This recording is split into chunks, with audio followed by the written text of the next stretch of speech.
You're tuned into the Writing Community Chat Show, the live streaming YouTube podcast that brings you the stories of authors, screenwriters, and more. Indie or established, this show's for the community. We invite you to be a part of it. Head to thewritingcommunitychatshow.com for more info. The WCCS. Together as one, we get it done. Hello everybody, welcome to the Writing Community Chat Show, the live streaming YouTube podcast that discusses writing, books and life. We discover the story of our guests and they offer insightful writing tips and advice. And as we kick off the new year, it's a perfect time to reflect on what we've done previously and to set some good writing goals for the future.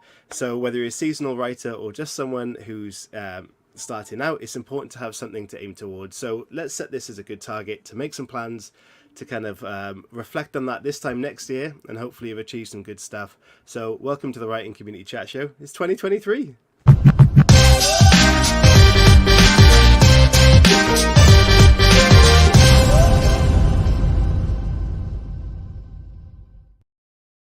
Hello, Chris. Welcome back to the show. 2023. We've had a Christmas party. We had a good New Year's. How have you been? Yeah, I'm good, thanks, man. I think we just recovered from the Christmas party. The episode itself was a couple of hours long, and then the after party was even longer. Wow, yeah, plenty of beverages. So yeah, I'm happy to be on the other side of the year now, starting a new year fresh, and yeah, doing dry January. So books and brews for the time being. Books and brews, yeah. But for you maybe, but I'm sticking to the beer for now. It's Brandon says the after party was fun. It was, and I stayed up till stupidly late early the next morning that night on my own, dancing around the living room, which wasn't a good thing when there's no other people around. But there you go. That's the joys of virtual parties, right? Yeah, it was a good Christmas, New Year's. How about you, Chris? Yeah, very loud one. Lots of family around, and yeah, I'm cautious of the fact that I'm doing this in a different space because my house is very, very busy today, and I'm trying to limit the noise. I've got literally bath towels around the door, stopping the sound from coming in, because obviously we've got a brilliant guest on tonight, and I can't wait to chat to him about his amazing book, Isaac and the Egg. Fantastic book, and I think we're going to have some great conversations as a result of it. You know, I'm not ashamed to admit, cried a couple of times reading this book, and almost cried laughing a couple of times as well. There's some bits in particular that, do you know when something just really gets to you and just tickles you right to your core? There's a few of those moments as well. And I'm also a bit worried because we know on this show that I have a phobia of ET, like a genuine phobia. Me and Rob Parker share this phobia. And this was very close to the bone in parts for me in that respect. And the setting of this book is very real to me because there's a bridge and stuff, and we'll go into it a little bit more, but very close to my house. I'm excited to find out. Yeah, I can see everything. So yeah, scary. Yeah. Hello to you all in the chat. It's great to see you, and I hope you had a great Christmas and New Year's. I really do. And of course, like I mentioned at the start, if you did miss that when the show started, we'd like to see if you've got plans for the new year, whether they're writing plans or they're just kind of lifestyle or sort of plans for mental health or physical health or anything like that. If you've got New Year's plans, let us know in the chat, and specifically about writing as well. What are your writing goals for 2023? And please, if you can, hit that like button and the subscription button, and that will really help the show. Thank you. Yeah, I haven't got a writing goal per se this year, but I've got a reading goal, and that's to read and review one book a week at the minimum for the show. So, you know, I'm going to start off with Bobby's book this weekend. I'm going to record a video for that and upload that. And hopefully by the end of the year, there'll be 52 books, and my beard would have grown in comparison with the books. That was my idea to do anyway. That's why I'm all clean shaven. So we'll see. Yeah, if we stick to that. You could do quite a cool thing with that. And at the end of the year, you could do a sponsored Shave the Beard. Oh, yeah, I could do that. And that could go to like a book charity, or we could help it as like a marketing promote an author kind of thing. But yeah, that's quite an idea. But you might get quite attached to it after a year. Yeah, I'll just look like Gandalf in 2024. Yeah, I like it. Love it. Halo says, finishing this crazy book, buy more beer, and galactical domination. Yeah, Yep, galactic that's domination, pretty like it. Why not? Yeah. Aim big. Aim big. Right, so we're going to get today's author on because we need to chat to that person instead of rambling on like we do.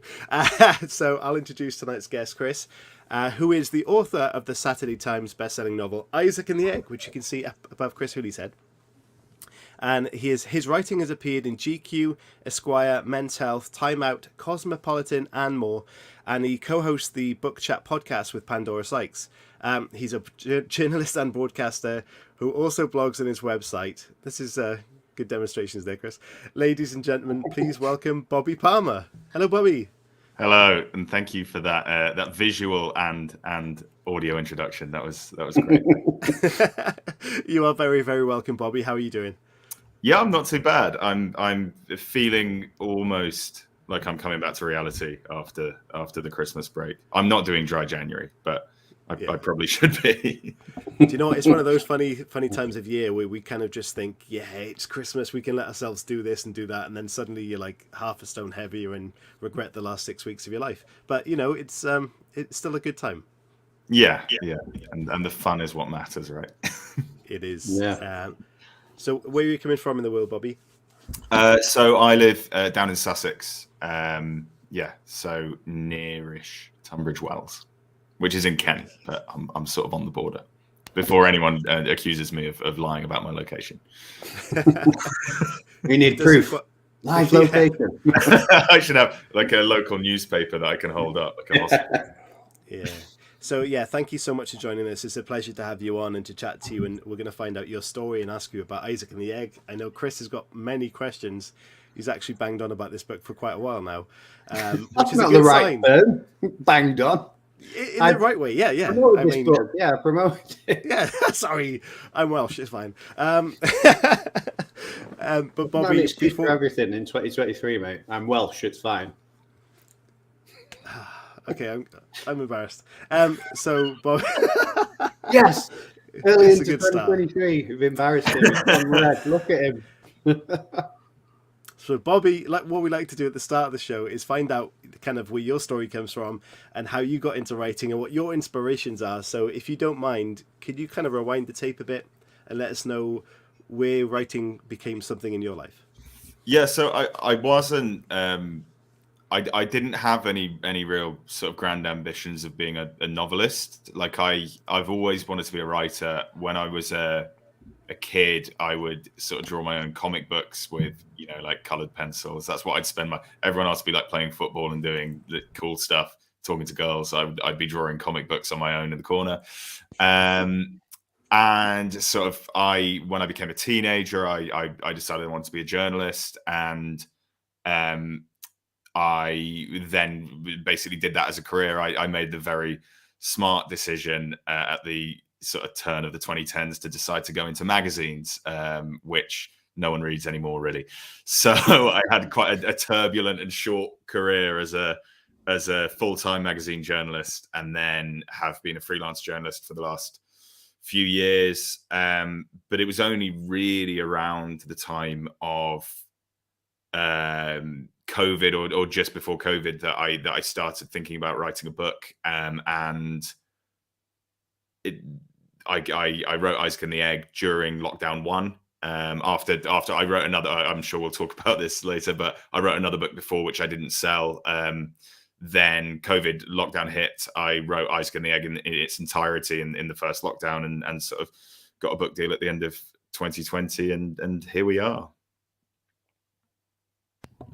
Chris has muted himself. I have, you're quite right. I said that's incredible, and I think COVID has a lot to include in this show. It has a lot of creative responsibilities that it allowed people to gain opportunities they wouldn't normally have had. As terrible as it has been, it's also shone a light on that industry. So it's been obviously a good time for you in terms of creating that. But when you were stepping from the world of writing magazines into writing novels, did you have to kind of change your tactics at all, or were you quite fluent in that transition? It felt like I'd always thought when I was working as a journalist that people who wrote novels were just sort of smarter. I always thought I was maybe like not clever enough to write a book. So making, I had an idea for that first book, and then when I decided to start writing it, it was quite a scary.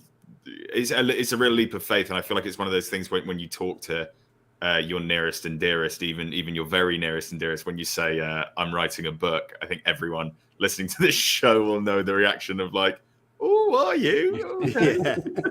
It's like, and it is true.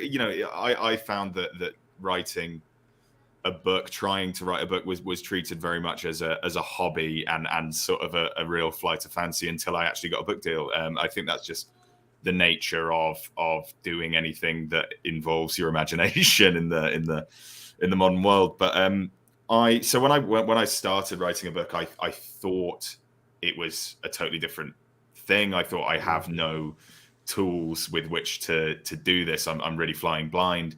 And then when I started doing it, I actually realized it's just all writing is the same. You write, you draft something that has a beginning, a good beginning, and a good end, and a mess in the middle, and then you go back and you rewrite it, and then you get someone to read it, and then you rewrite it. So it's no different to an article. It's just a lot longer, and I think that was sort of the most daunting thing. Is the longest thing I'd written before a book was 2,000 or 3,000 words, where you could scroll up and down and see how the whole thing is sort of linking together. And then when you're doing that with a document that's like 200-300 pages long, it starts, you start seeing some plot holes. Yeah, definitely. One of this is a really brave book. It's one of sort of the books that I think will stick with me for the rest of my life. It's one of those type of novels. So we won't go into it too much yet, and I'm not going to give any spoilers away throughout the course of this interview. If anyone obviously is interested in reading it, there's not going to be any spoilers like that. But I do want to talk about some of the themes and some of the things that you touch on in the book. But where did the initial idea come from to tackle such a brave concept? You'll hate to hear it, but E.T. was a sort of initial thing, and I have to say, have you seen? I don't know if you've seen the tweet that said, if me and my friend found E.T., we'd have killed him with hammers, because that really reminded me of what you were saying. But no, I didn't approach this book as a very serious book at all, which I think probably would come as a surprise to people who've read it, because it ended up being a pretty I like to think it's still a comedy, but I think you'd mainly say it is quite bleak, and it's quite I like to think it tackles some quite serious themes.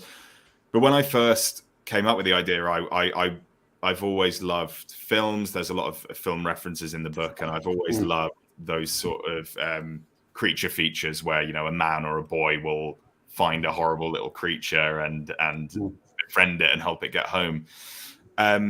I was trying to think of I knew I wanted to write another book when I hadn't sold that first one, and it was around the time that everyone was going crazy for Baby Yoda and the sort of Mandalorian. So I was watching the Mandalorian, and I remember just thinking, what if you tried to write a really deep story that touched on a lot of themes? There's a lot of themes around male mental health, loneliness, masculinity, grief, all of these things.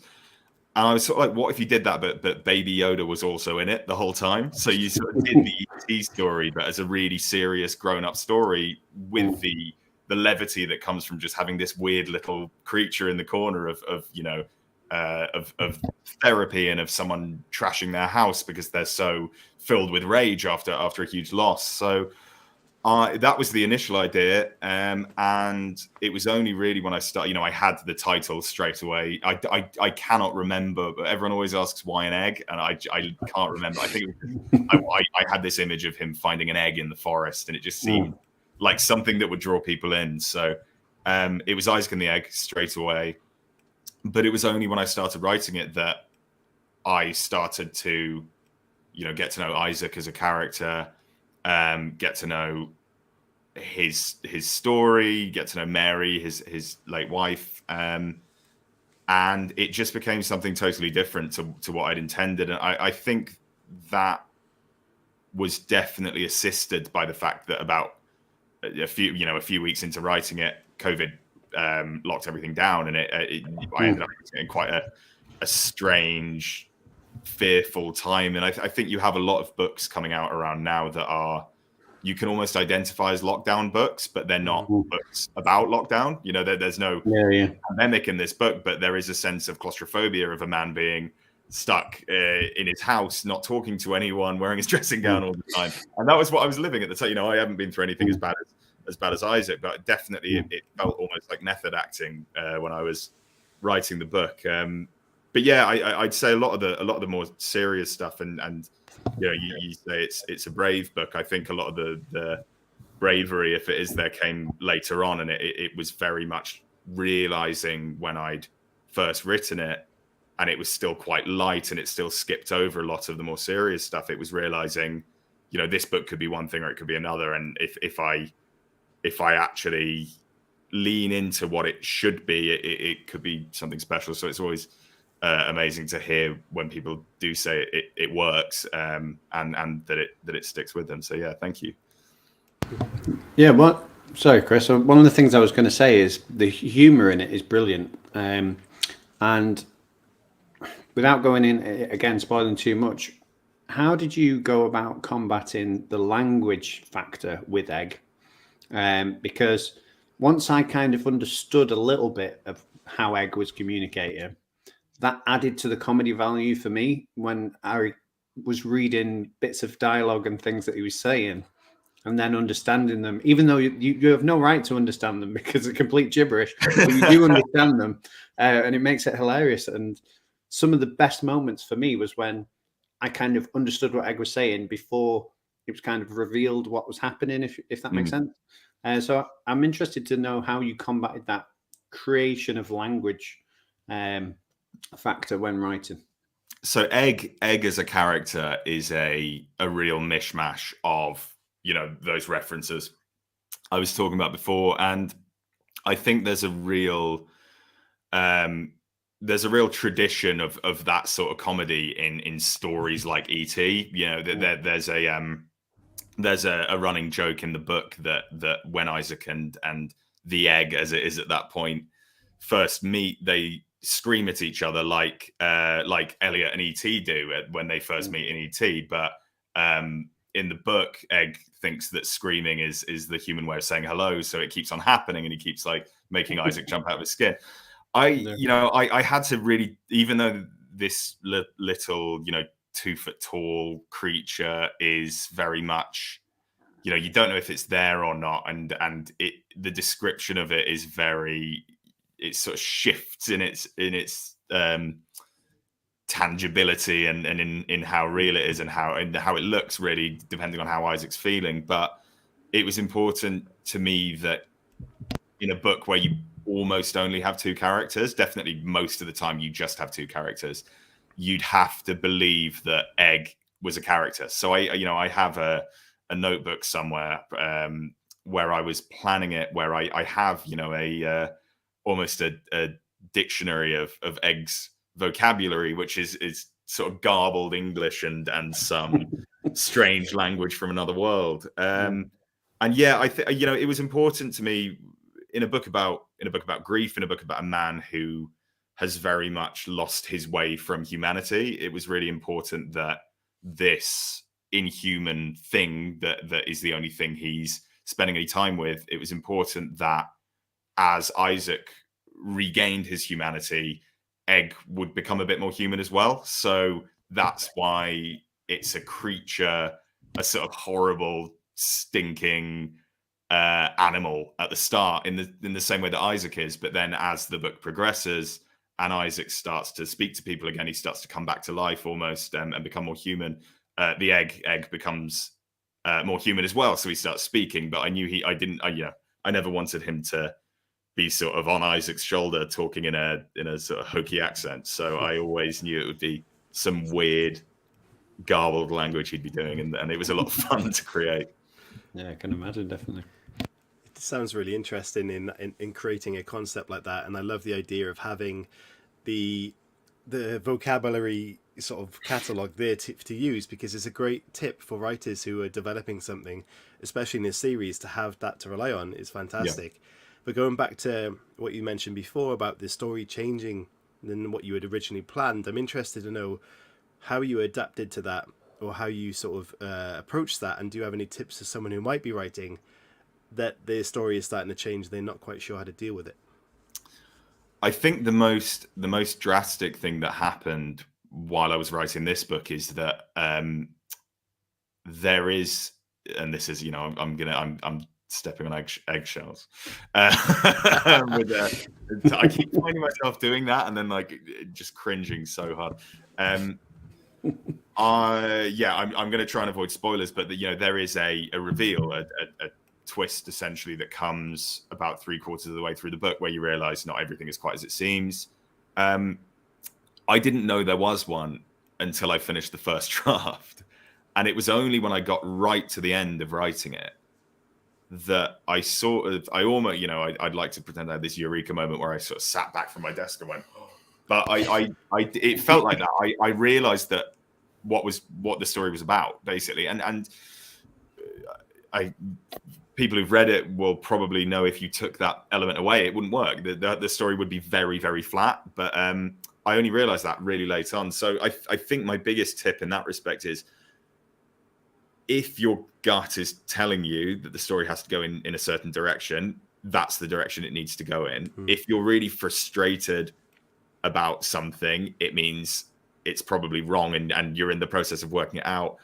But really, my biggest piece of advice is have the courage to just go back and rewrite the whole thing, because it will be better. And I endlessly rewrite stuff. I mean, I'm working on another book at the moment, and I've rewritten the whole thing so many times across the last 2 years that it's almost unrecognizable from what it was. And it's almost like when you have, to try and use some really clumsy metaphor, it's like if your book is a big clumsy piece of rock that you sculpt over time, if you let it sort of get eroded down into a different shape to what you planned it to be, it will be a really beautiful shape, because every time you're rewriting it, you're making it better.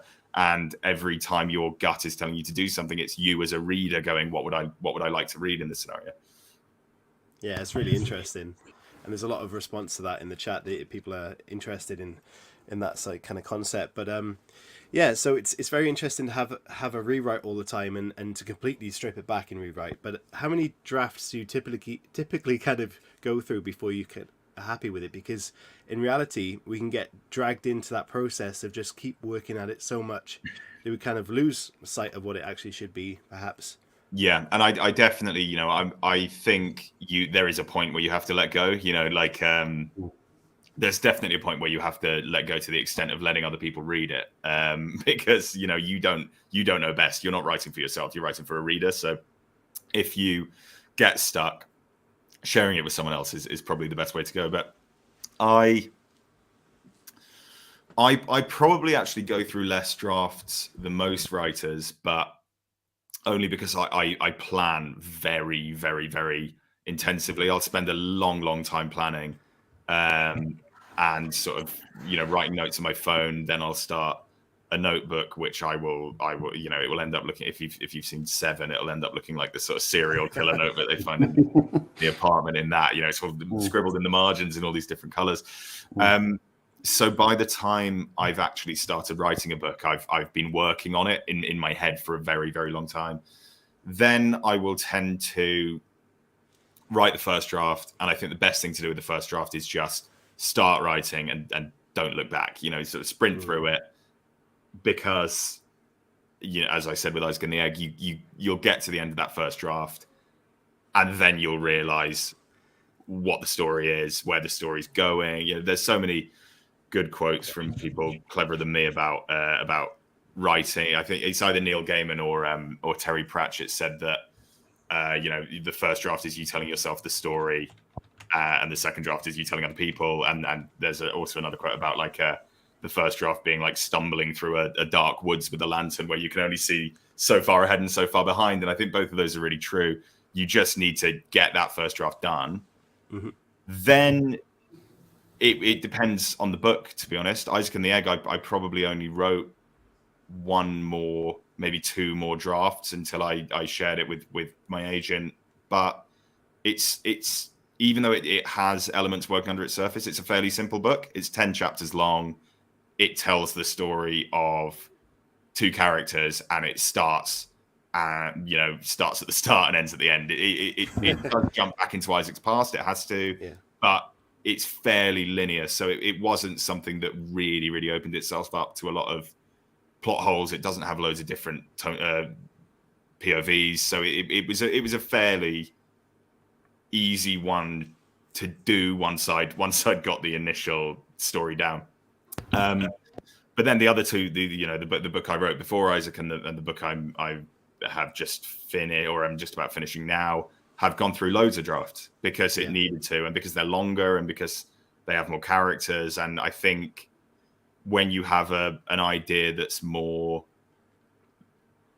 ambitious, it sets itself up for failure more easily. So you have to be prepared, if you're trying to write something a bit more complex, that you're probably going to have to rewrite it more. But it will hopefully pay off in the end. I know. Sorry, Chris, I'm going to jump in a second because I know you're going to want to ask so many questions about the book. But Bobby, before he does that, can you kind of give a rundown to everybody what that is about, so they can get the gist of it? So when he's asking the questions, it makes it a little bit more sense, perhaps. Isaac and the Egg. Yes, please. Yeah. So it's it's one of those, but it's funny because obviously we can't not talk about it, but it is one of those books that's good to not know too much. Essentially, it's about a man who it's one of the worst days of his life. You find out quite early on that his wife Mary has died. He is left totally alone. He's standing on a bridge. He's sort of screaming his pain away, and then something in the woods screams back. So he goes in. He finds a giant egg and decides to take the egg home. And essentially, as you'll have gleaned already, the egg is an entity in itself, a sort of talking, squeaking, squealing thing. And Isaac and Egg, as he becomes known, they have to forge a sort of weird friendship while Isaac shuts himself away from the rest of the world. Amazing. Before we talk a little bit about some of the things in the book, I wanted to take you back to the planning section of it. I can almost imagine you sat there going, right, I'm going to talk about men's mental health in this book. I'm also going to talk about grieving process. And then if you told somebody at that point, these are the things I'm going to cover, they'd probably go on, what? Why are you going to do those? Because obviously it's not been done that often. I can't think of another book that's tackled these issues in the same manner in which you have, because you've tackled them head on. And then on the flip side of that, you've got the comedy and you've got the cultural references, which are just brilliant. So how did you plan for that? How did you was it a constant process of you trying to tackle one really hard issue, but also put light in the darkness, if that makes sense? I think the funny thing is that I definitely never planned to write a book about men's mental health. The latter stuff you mentioned is what I thought the book was going to be about. So really it was, if I'd set out and I'd gone, oh, I want to write a book about men's mental health, I don't think it would have worked. I think it would have come across as, trite and a little bit cynical. But I was writing about a man going through a hard time, in this case grief. I haven't suffered a great grief like Isaac has, but I am a young man, and I was sort of putting myself in the position of, how would I feel in that situation, and how do I react? How do I cope? How do I sort of communicate with the outside world when times are hard? So in that respect, it became, Isaac became semi-autobiographical, but the whole book just became something about what it's like to be a young man. And I think there aren't a load of books there aren't a load of books by young men that aren't massively literary, because this is, it's plot driven. There's a sort of strange creature in it. So I think I felt like I hadn't read a lot of books like it. I was trying to write something that I would have liked to read. And then as it came along, it just got a bit deeper, I sort of bared my soul a bit more. But it's been really one of the nicest things has been how many men, especially sort of men my age, have got in touch and messaged me or sort of emailed me and said, I don't read novels, but I read this one and it really affected me, which is really special because I know that there is a stereotype of young men, well, men of any age reading, only crime and nonfiction. So to be getting those sort of messages about a novel is really nice. But yeah, so when I realized what the book was becoming, when it started to get a lot more about emotions, more about male mental health, more about grief, more about depression, it then did become a real tightrope. And as much as it didn't go through a lot of drafts, it went through a lot of fine tuning because there were times when it was really light, really light, and in being too funny, too comedic felt like it was making light of those more serious themes. And then there were times where it was really dark, and it started, veering into misery porn and being one of those things that no one really wanted to read. And when you're trying to do full-on slapstick comedy and really serious literature at the same time, it's really tough. And there were times where I was like, I don't think I can make this work, but I had a really good editor.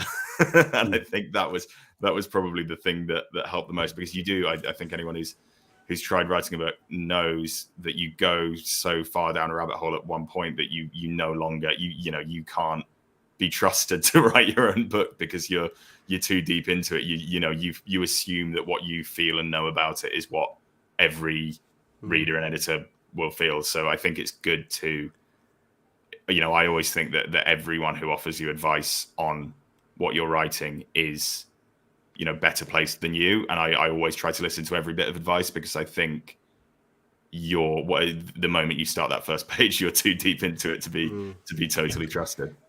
It's a really interesting thing that when you talk about sensitive subjects and topics when you're an author, that how do you approach that correctly in the way that you do it justice, the way you want to do it justice? So was there a sense of relying on your editor to get that across, or were you quite happy to approach that in the way that you were confident to just say this is how it kind of should be? No, I was terrified. I really don't. I have a very thin skin, and I take criticism really personally. So I knew what story I wanted to tell, but I actively resisted what ended up being the best bits of the book.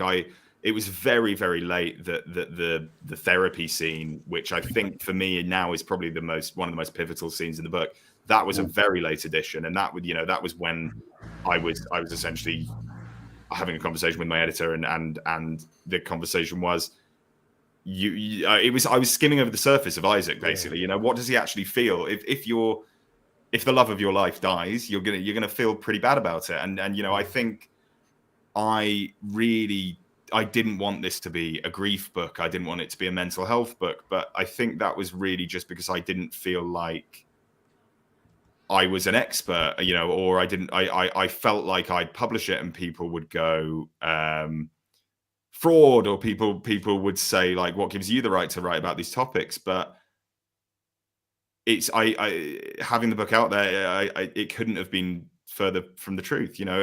Everyone. It's not everyone. It's not a unanimous 5-star reviews. Yeah. And I am one of those read every bad review person. But it's been really nice that the majority of reviews have said that those bits I was worried about are the best bits of it. And the bad reviews tend to just be like, I found that egg creature really weird. Which is a great bad review. Let's be honest. Yeah. It could be worse reviews. I think there's a contingent of readers who, if you read the first 30, 40 pages and you go like, that is too weird for me, give up then. Yeah. Yeah. Hey, sorry, just 1 second. Yeah, no worries. Sorry, just Halo said, I love the focus on men's health. It should be a topic that should be definitely explored more. So thank you for the comments. Yeah, I agree. Yeah, I mean, we're going to stick with mental health a little bit. I'm going to talk about the tears because there was 3 times that I remember in this novel that I cried. 2 of those times were because I was very sad. One was sad in a different way to the sad that I was at the end. So I was still sad at the end. But let me explain briefly the moments. So the first time that I cried was a comedical cry, and I was literally tears streaming down my face because I was laughing so hard. Was a scene where Egg carries something to Isaac and places it somewhere. So I'm not going to go into it because I don't want to spoil it for anyone, but that was the first time, and I was crying, laughing, so much so that my partner, she ran upstairs and she said, "Are you okay?" I was like, trying to breathe it out, like, yes, I'm fine. And then there's 2 other occasions, one where we find out what happened to Mary and how it happened. And obviously it's not a spoiler giving it away that she's passed away. But obviously we don't find out until later in the book how it actually happened. And I found that scene and the moments between the 2 of them, how the narrative was sort of flipping between the 2, just so utterly heartbreaking because I could visualize it myself. Like, it was so ordinary that I could see it touching everyone. And I think that's why it got to me in that respect, because like I could imagine it happening to my partner, my mom, my dad, or something like that. Getting emotional now. Did you hear it in my voice then? Bringing it back. That's the power of words. And yeah, and then the last time that I shed a tear was with Isaac and the egg on the bridge. And I'm not going to go into it any more than that, but the second time around on the bridge, I just thought that was really beautiful as well. And that, how you crafted that relationship to that point, yeah, I thought it was great.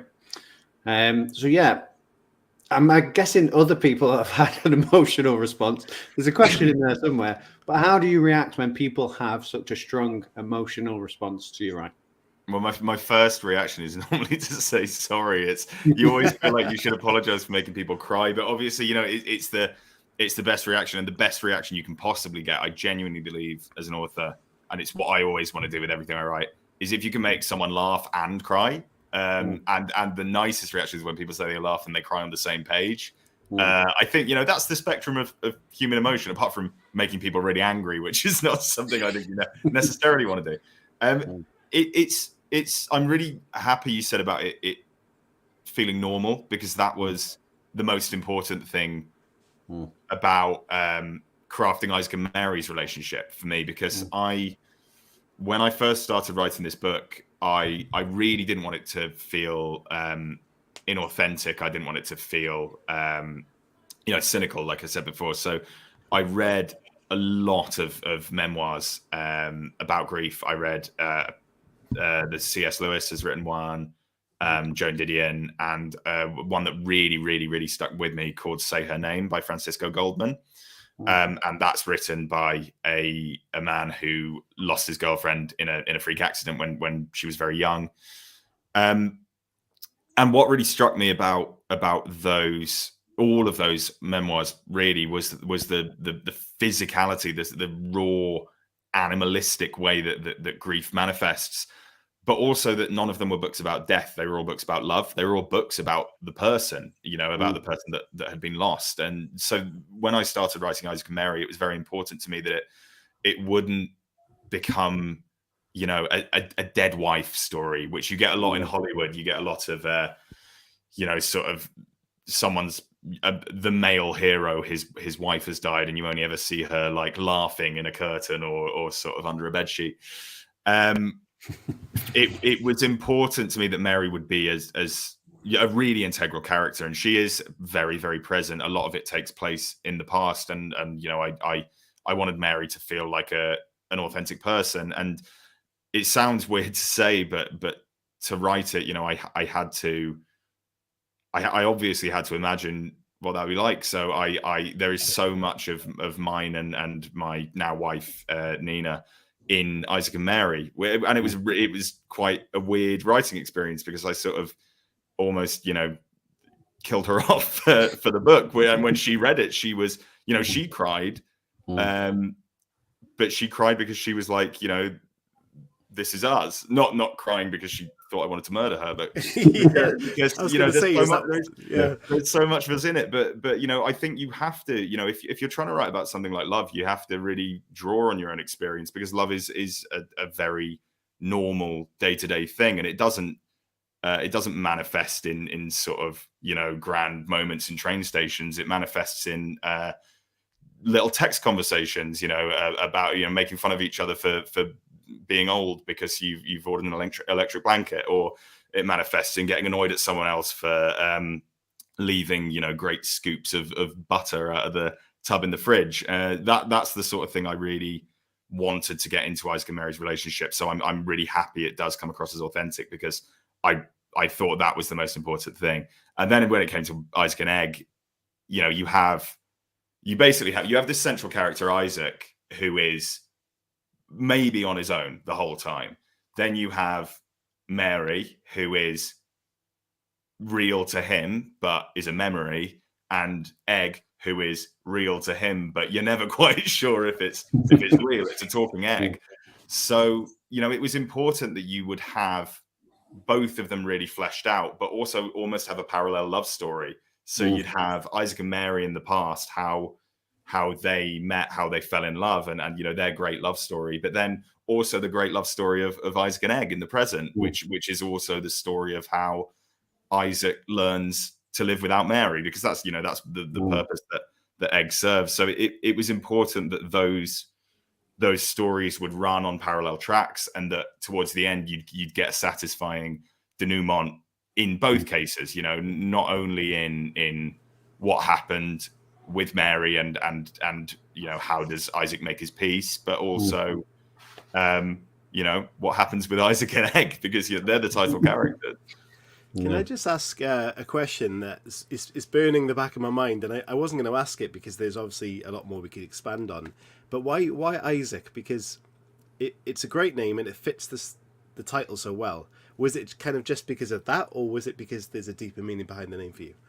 So I think I like to think that names have really deep meanings, but also you do tend to just flip open you go on like baby boys names, and that said, I do try, and I didn't want it to be totally random. I liked the idea of having a biblical name, because I thought there's a lot in this story about kids books. The main character are a kids book illustrator and a kids book author, so I wanted it to be a title that sounded like a kids book. And so many people ask me, when they see the book, or when they hear that I've written it, they go, "Oh, is it for children?" Because it's called Isaac and the Egg. It sounds like a kids book, but by using a biblical name, it also sounds like a biblical story, which is almost the opposite. It's like the most serious, grandiose thing. So I thought it was nice that it could sound both like a parable, but like a fairy story at the same time.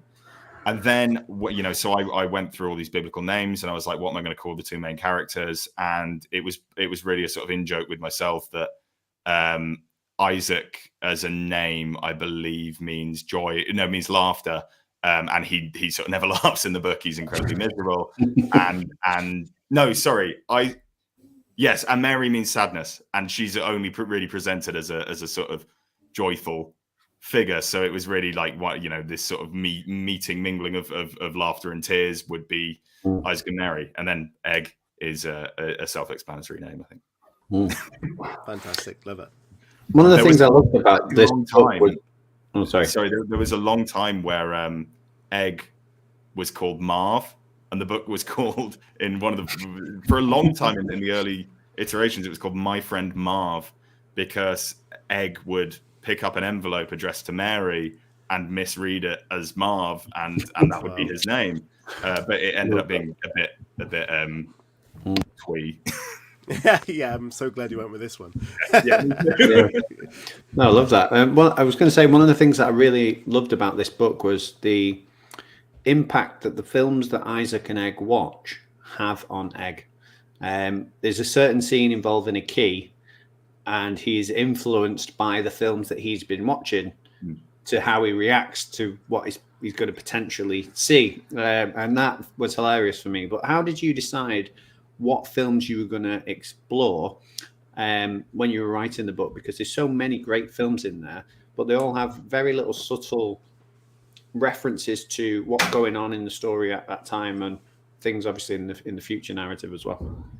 The films, I often get asked sort of why did I put the films in? Why are there so many film references? And really the most simple answer is like, I really like films, and when I'm describing something, you know, when I write something down and it's you know, there's a giant egg in the forest, and you know, there's a puddle rippling, and the easiest way for me to describe it is like, it's like that bit in Jurassic Park where the T-Rex is coming and the egg looks like, you know, Godzilla's egg in the 1995 Godzilla film. So it was just a sort of natural language for me, and it goes back to, you know, not ever really planning on being a novelist. I would say I read a lot now. I read a hell of a lot now, but a few years ago, really, I wasn't reading much, but I watched so many films. So a lot of my cultural references and touch points were films. So it was Isaac once again became quite autobiographical and becoming a bit of a film nerd. So much of his time is spent on his sofa watching films, so it bleeds into his existence. And then also you have this character of Egg, who is essentially a hodgepodge of the films that Isaac is watching and the films that Isaac has seen. So you have a very basically, I couldn't write this book and not say this is like E.T. because it you know, it's the E.T. story. That's the whole point of it. Isaac finds an alien in the woods and takes it home and wonders how to get it back to its home. The mystery and what I hope takes the book to another level is in the ways that it then subverts the E.T. story. You know, you're expecting it to go one way and it doesn't. But it's also It's a Wonderful Life. And for me, the book,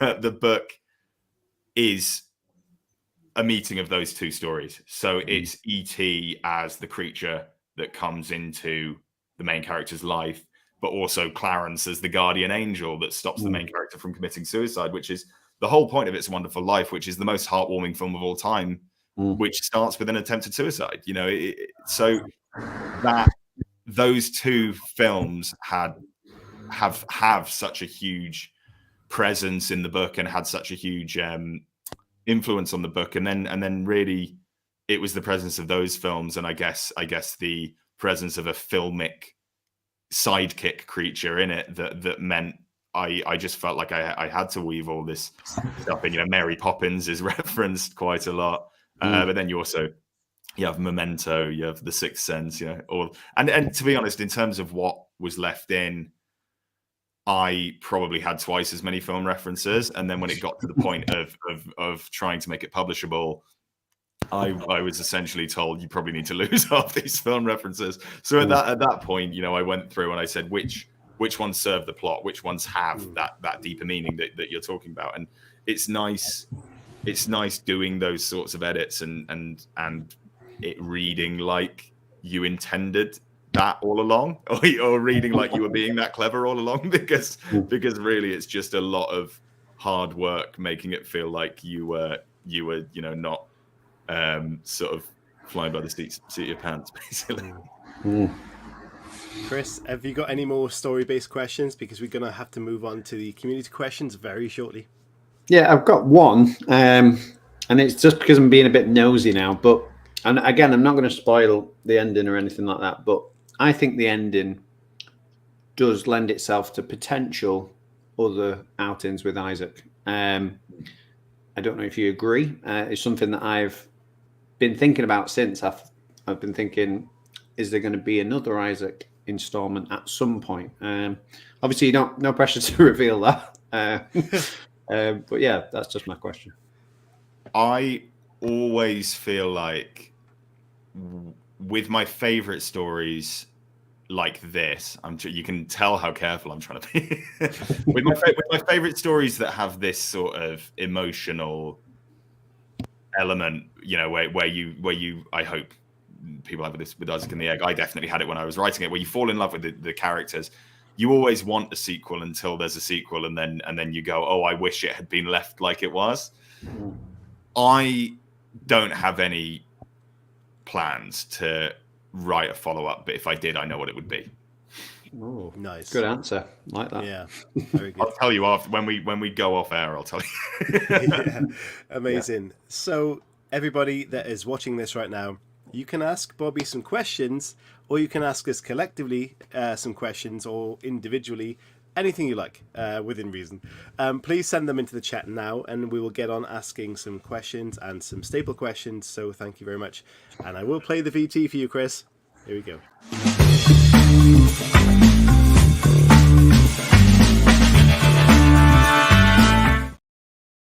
Okie dokie. So, Chris, start us off with the staple questions, and we've got a couple coming in already, so we'll jump into them very shortly. Yeah, so one of the first staple questions that we have on the show is if you could take any character from fiction and recreate them, have a crack at them. So, you have a crack at that goes down differently depending on what we say or who interprets it.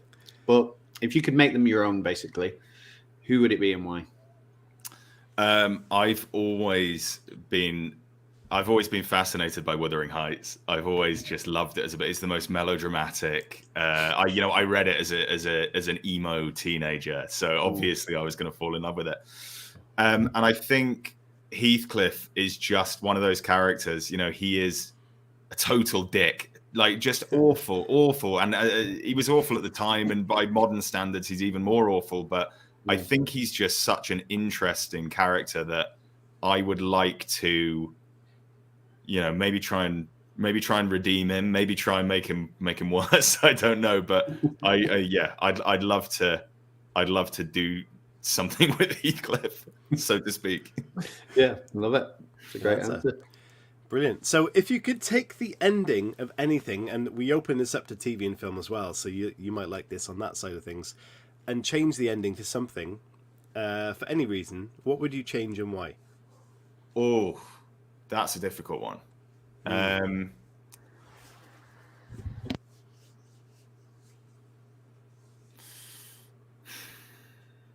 trying to, that when your mind goes blank of anything you've ever watched or read. So we can come back to that if you like. Well, one thing I'd say is I hate sad endings. I absolutely hate sad endings. So I'd probably go to something really sad, or even something where anything bad happens to anyone. I'd go to The Great Gatsby, and it'd be like, oh, Gatsby and The Great Gatsby. It's over 100 years old, but blank, spoilers, fine, don't worry about it. And blank doesn't blank, but I'd probably make every sad ending a happy ending. Although my book probably has a somewhat sad ending. Suggest that every sad ending can't be a happy ending, because, for example, Romeo and Juliet would be a terrible happy ending. How would that end? Do we just see a happy married couple, and that's the it's not exciting. Yeah. And then you'd have 15 sequels. Yeah. Like Fast and the Furious. But there you go. Maybe that's what I did. Maybe I'd change every book so that both the main characters die at the end, so that you can never get any sequels that you don't need. Every single book, yeah. Brilliant. I think that's a great idea. Chris, should we move on to the audience questions? Because there's a couple there. Yeah, there's quite a few there, isn't there? So yeah, we'll go on that, so thank you, Vicky Newman. Hello to you. How did you balance the story element with the mental health element, or does the story carry the latter? I guess the easiest way of answering that would be to say I wrote the story first, and then I rewrote the story with all the I had a list of themes, storylines, characters, and how I wanted to weave them all together, and then I essentially color coded it and nice. Threaded that into the story that I had written. In terms of how I wrote the bare bones of the story, how I made Isaac's journey sort of make sense with how his mental health was developing, is that the very original idea of Egg was that Egg represented the 7 stages of grief. So you would start, or is it five stages of grief? So I should probably know that, but you'd start. I can't even remember the order they're in, but you have anger second, and there was a very there's a very angry scene that happens quite early on. They're both filled with this animal rage. And then you have depression, which would be the middle part of the book, and then you'd have it's not delusion, it's something like delusion, and then you have acceptance at the end. So it was a 10-chapter book with 5 stages of grief. So I mapped it out with that in the first case, and much like the 5 stages of grief, which are often debunked as an idea, that was a very simplistic way of looking at it, but it helped as a skeleton that I could then craft a plot on. Because when I first came up with the idea for the book, I essentially had 2 or 3 scenes in my head. I said, like, what if I did that E.T. Baby Yoda thing in a really serious story, and I had Isaac finding the egg, the scene I just talked about in the kitchen, and a scene later on where Isaac and Egg endeavor to throw out Mary's old clothes. Those were the first 3 scenes in my head, and I essentially stitched a plot together from those. But it was a nice, in terms of the mental health stuff, it wasn't too hard to write, and it was almost easy to write because I had this physical, Egg was a physical manifestation of what was going on. So it was like, if Isaac is smashing up his kitchen, Egg will be sort of doing the same, but treating it like a game. If Isaac is like unable to throw away Mary's clothes, Egg will be tearing them out of the closet. So it having that extension of Isaac's mental health made it a lot easier to sort of display what was happening inside his head. Fantastic. Thanks for that question, Vicky. Very good. And we've got one from Linda. I'm horrified by this one. Oh, no, it's not that one. There's another one that horrifies me. The next one. When writing emotionally dark material, how do you disconnect enough so you're not dragged down in your day-to-day life? And this is a brilliant question. How do you separate writing from life? That's a great question. That is a good question. To be honest, when I was writing this book, it was hard because the pubs were closed and I had no work. I was a freelance journalist. I lost all of my work, and I was in a quite precarious position. I was really scared about my professional life, not to mention the pandemic, which was raging. So I couldn't really separate the sort of the anxiety and despair of the darker elements of this story from what I was living. And to be honest, I wouldn't have wanted to, because it fed into my writing. If it was normal life, if it was, now, I'm writing something that's got similar. It's got sadness in it. I just like going outside. I really have started to try and prioritize just being outside a lot. I think a lot of people during COVID had the same thing. I moved out of London. I now live in the countryside, and I think I have my best ideas when I'm walking, when there's no one around, and it also just really helps clear your head. I've got a dog now as well, and if you've got a dog in the same room, it's very hard to be sad. Is your dog called Egg? He's called Gromit. Oh.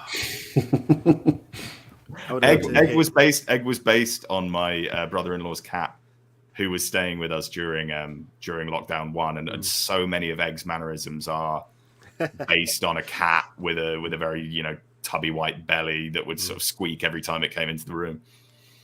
I completely agree with getting outside, and I've mentioned this before when people talk about how do you create your ideas or even think of something or develop your ideas in your mind. Exercise or getting out for walking in the open for me is massively key. So if you haven't done that, please do. Get out, fresh air, go for a walk. And as you said, after like 20 minutes, even if you're not thinking of it, suddenly, I'm back on the story. The problem is when I go for like a nice long walk outside and I try and disconnect, I find myself writing notes in my phone the whole time. Yeah, it's tricky. Great question. Thank you very much, Linda. And then this one, Chris, I believe is the one you're talking about. Halo says, since you drew inspiration from E.T., what other light-hearted book or film would you like to retell with a dark spin? I'm actually doing it with my next book. I wanted to do a similar thing, tell a story of male mental health, but also, there's more characters in this one. There, it's about sort of fraught family relationships and lost time, things unsaid. But it's also sort of a retelling of the Fantastic Mr. Fox and the Beatrix Potter books. I wanted to do a really serious story where you kind of have talking woodland animals in it. So yeah, more on that soon. So we keep going back to the woodlands with your stories. Is there? Yes, is there a yeah. connection there? It's basically taking things that are for kids and then making them traumatic. Brilliant. Well, look at every Disney film that's ever been made, right? It always starts with the parents dying. Yeah, and I mean, Pixar films are something I genuinely try and emulate in my writing, because I don't think anything can distill such big themes into such almost, brightly colored comedic settings. But I cry more than anything at Pixar films, and I cry a lot. No, Chris, the question that horrified me is the other one from Linda. Just obviously getting to know Egg through the journey of this novel. Okay. So yeah, the prospect of that. We'll finish off with this on the 1 hour mark. Linda said, "If you eat eggs, how do you prepare them?" I like eggs and soldiers. I like a boiled egg, because I think sometimes eggs can be quite a gruesome food. Like I feel like they're one of those. There are certain dairy products where it's quite easy to separate it from the cow, but when you're eating eggs, you're quite aware of what you're eating. So I like a wholesome boiled egg on a Saturday morning, but poached and scrambled quite often turns my stomach. Chris, what about you? Yeah, I mean, I don't think I could end the interview without mentioning beans, because beans play a significant part. So much so that I made beans on toast more times reading this book than I did any That's other. an amazing meal. It's one of the funniest things that has come out of this book is I didn't realize when I was writing it that the beans were really like that much of a part of it, but people send me pictures of their beans on toast now. The end papers of the hardback. I've got them here. The end papers of the hardback ended up being beans. Oh, amazing! So it's as much a book about beans as it is about eggs. Yeah, Heinz should produce this film just for the promotion of beans.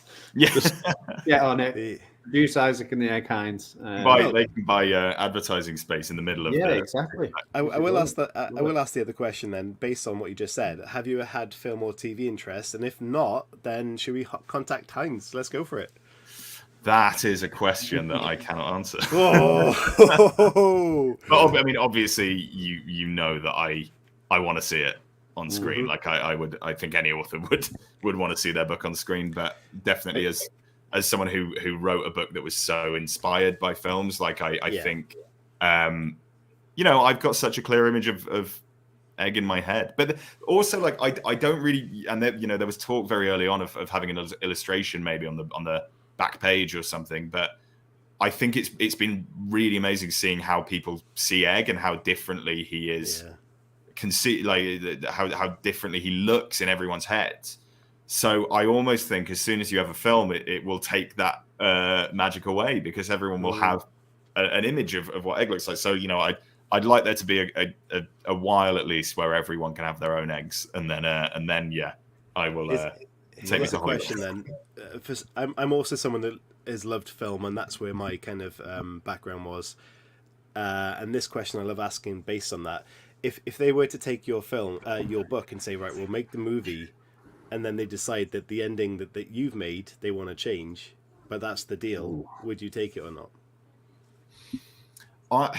I'm someone who I have quite a hands-off approach to adaptation. And that's not saying I wouldn't love to write the film, but I think the worst kind of adaptations of books are the ones where they just take every single page and put it on the screen, because the book's always better. I would like someone to make a version of Isaac and the Egg which is crazy and nothing like my book. That would be my preferred adaptation. So they can do what they like with it, really, as long as it's not like the happy ending thing we were talking about earlier, as long as it's not like Mary comes back to life and everyone is happily ever after.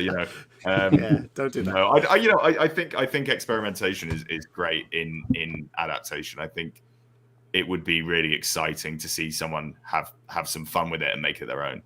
but Amazing. within reason. Yeah.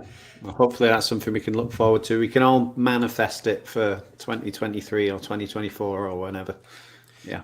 Chris, just before I ask where can people find this and all that business, do you want to ask the final staple question we haven't asked yet? And then we'll move on to that and finish. I mean, the final staple question, I feel like we may have touched on it slightly, but it's quite a morbid question. You're on your deathbed and you're looking back at your writing career and you're thinking about it, obviously, but what is success to you? What would you be happy with? I think success is just anyone enjoying what you've written. Anyone who's not, your mum or your wife or your brother enjoying what you've written. So, I one thing I found about being published is you move the goalposts a lot.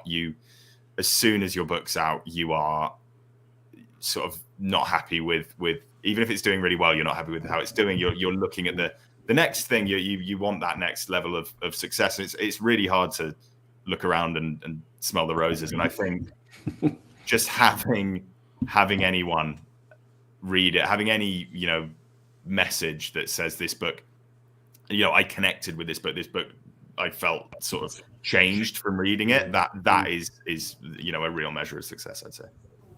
Amazing. Brilliant. Yeah, great answer. Fantastic. Okay, so just before we finish then, Bobby, please let everybody know where can they find your book and where can they find out more about you?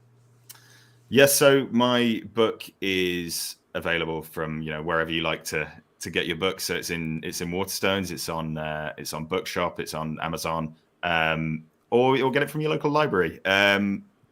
It is out in paperback in April, so if you want to wait and save, do that. But please do pre-order if you want to get it in paperback, because pre-orders matter massively to authors. And if you want to find out more about me, I guess the thing I'd say is I've got a podcast I've just started with Pandora Sykes, where we talk about books. It's called Book Chat. So if you want some more book chat other than this show, of course, you can listen to Book Chat on the Apple Podcasts app, on Spotify, or wherever you get your podcasts. You can indeed. I will leave the links to all of those things are already in the description. And I listened to that, Bobby, the other day, one of your episodes. And I normally just dip in and have a listen while I'm prepping a show if they've got a podcast. I listened to the entire episode. Fantastic. Oh, great. Well, the next episode's about Wuthering Heights, so I think that's going to be a fun one. Well, you've got a new listener. I will tune into that, so thank you. Brilliant. And I'm super intrigued about this book. I will be getting this very much so. So thank you so much. And for joining us, it's been an absolute pleasure to speak to you. For me, it's thank you. And Chris, I'm sure you're the same. Yeah, thank you so much, Bobby, for coming on the show. Again, a fan of the podcast. I listen to it. And one of the things I love about it is the fact that they are older books. And you're not talking about brand new books, so they're easily attainable for people to get hold of a copy and get involved with the conversation that you're having in terms of understanding the complexities of the books that you've suggested. And I think it's a great idea. Tune into Bobby's podcast.